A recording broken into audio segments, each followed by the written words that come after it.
Well, the crisis in the Gaza Strip, it is far from over, even though the ceasefire was enforced in October of last year. Israel's blockade of the enclave is not just focused on the entry points via land.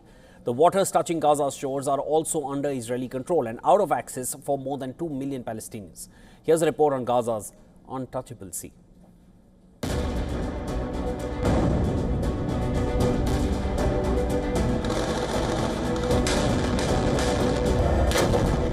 Gaza's fortunes took a turn for the worst after the October 7, 2023 attack by Hamas on Israel. What followed was months of carpet bombing.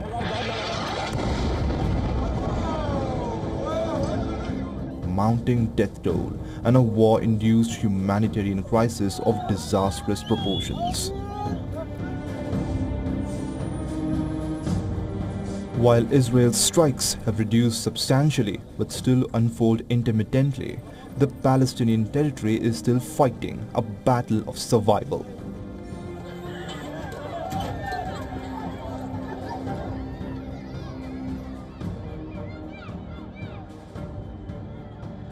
Compounding this challenge is a blockade enforced by Israel, not just on the Strip's land borders, but also the sea. However, this blockade is just an intensified version of control that Israel has long exercised on Gaza.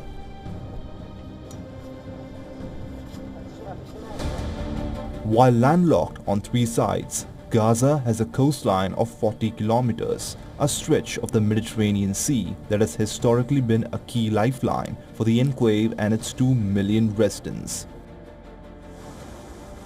But Palestinians have no access to these waters, neither for occupation nor recreation. Israel's blockade means no drilling of reserves, no fishing in the waters, no swimming by locals. In fact, no vessels or flotilla are also allowed to reach Gazan shores. But this blockade did not happen overnight. Israeli authorities walled Gaza's coastline in stages.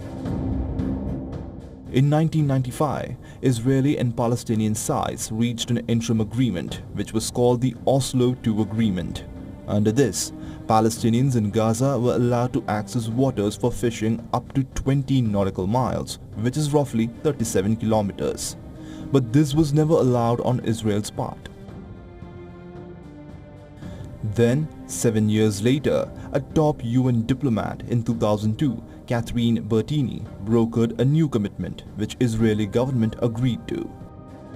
This new agreement mandated Israelis to allow access to Gazans for 20 kilometers into the sea. But Israeli authorities eventually did not allow even this. After Hamas took control of Gaza in the year 2007, Israel further reduced the allowed fishing zone to 11 kilometers, which is just under 6 miles.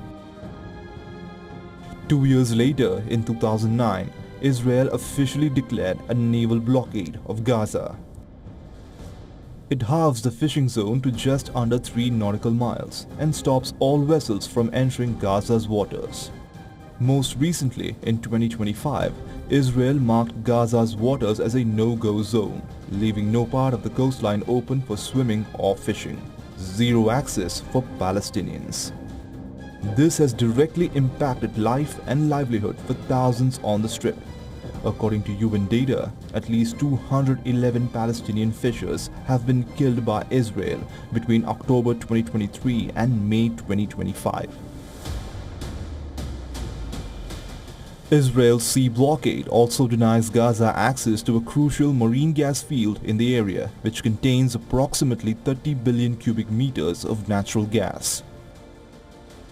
Over the years, all flotilla bound for Gaza have been stopped by Israeli forces in international waters. More recently, global activists have tried to break the Israeli blockade of Gaza, carrying symbolic amount of aid. Because the objective was to end the siege, but all attempts have failed as Israel continues to intercept vessels bound for Gaza.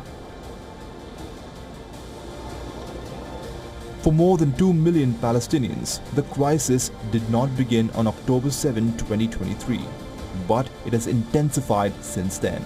as Gaza remains an open-air prison due to persistent Israeli blockade.